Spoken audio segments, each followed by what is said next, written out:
அன்னைக்கு மறுநாள் 31ஆம் தேதி காலையில் என் பொண்ணு அவரும் எங்கேயோ புறப்படுறாங்க. திடீர்னு என் பொண்ணு பயங்கரமாக பிளாஸ்ட் ஆகிறா. ஏன்னா இனிமேல் இந்த வீட்டில் நான் இருக்க மாட்டேன், ஏன்னா நான் தனி கொடுத்துட போகிறேன்னு சொல்லி நான் இப்போ சொல்கிறேன், கவிதா நான் வந்து உங்கள் தனி கொடுத்து வைக்கிறதுக்கு தான் நான் வந்திருக்கோம், இவ்வளோ ஜாமான்லாம் நான் வாங்கி கொடுக்குறோமே, ஏன் கவிதா அப்படி பண்ணேன், daddy you doesn't know this guys are behaviour அப்படின்னு சொல்கிறா. திரும்பி போய் கேட்டால் நான் நகை எடுத்துகிட்டு வரலன்னு சொல்லி என் மாமியார் திட்டுறாங்க, நான் அந்த டூப்ளிகேட் நகை போட்டிருக்கேன், இப்படி நகையெல்லாம் நாங்கள் மிராசில் தான் இருக்குது, நான் இங்கே கொண்டுட்டே வர மாட்டேன், உங்களை பற்றி தெரியாதுன்றாங்க. ஆமாம், அந்த ஒரு மே மாதத்துலேயே அப்போ அர்ஜுன் வந்து அப்போ வீட்டுக்கார அவன் அங்கே இருக்கான். அதனால் அர்ஜுன் வரும்போது நான் வந்து எழுதி வச்சுருக்கேன், நான் வந்து உங்ககிட்ட அவனை வச்சுக்கிட்டு தான் நான் கேட்கணும், எழுதி வச்சுருக்கேன், நீங்கள் எப்படி நான் இந்த வீட்டில் இருக்கிற நேரமெல்லாம் ஹெல் மாதிரி இருக்குன்னு நீங்கள் சொல்லிட்டு சொன்னீங்களா இல்லையா அப்படின்னு எங்கள் முன்னாடி தான் கேட்குறான். இவ்வளோ கஷ்டப்பட்டு உங்க கல்யாணம் பண்ணி இது பண்ணி கொடுத்ததெல்லாம் உனக்காகத்தான் கேட்டிங்களா, உன்னை இது பண்ணுன்னு உனக்காகத்தான் நான் தான் சொன்னேன். அதனால் என் பொண்ணு அமைதிட்டு வரணும் அப்போ தான் சொன்னா.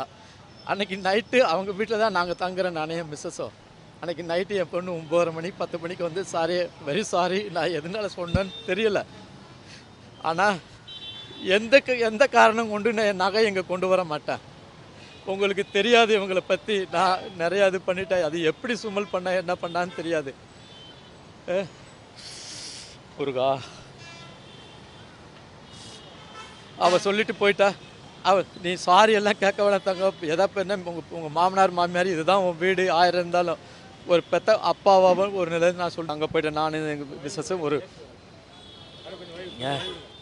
வட்டுங்க இப்போ என்னங்க வந்தா என்னங்க இப்போ போலீஸ் ஸ்டேஷன் பப்ளிக் தானேங்க. என் கேஸ் எடுக்க முடியாதுன்னு சொன்னவருக்கு நானுங்க ஏசி வெங்காயம்னு சொல்லிட்டு இருக்கீங்க, அரெஸ்ட் பண்ணால் பண்ணுங்க, எங்கள் வயிற்றுச்சலை ஏன் கொட்டிக்கிறீங்க. 1ஆம் தேதி நாங்கள் வந்து அவர்கிட்ட கொடுத்துட்டு அப்போவும் திரும்பவும் என்ன சொல்கிற ஒரு 25,000 கொடுத்துட்டு ஏதாவது விட்டு போச்சுன்னா வாங்கிக்கப்பான்னு சொல்லி அந்த பையன்கிட்ட தான் கொடுத்துட்டு போகிறேன்.